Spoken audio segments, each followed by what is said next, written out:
Joan den asteburuan gozatu genituen San Pelaio jaiak, herriak primeran pasa zituen eta festen barne oso errotuta dagoen ekitaldia aurren agertaldia izaten da.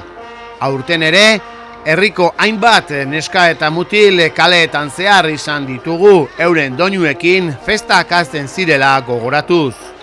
Baina, festak amaitu bezain laizter, Haur kultur taldeko kideak datorren urteko festetan pentsatzen hasten dira eta horretarako noski aurten aurrak erabili dituzten arropak jaso egin behar dira, denak bildu eta datorren urterako prestatuta utzi.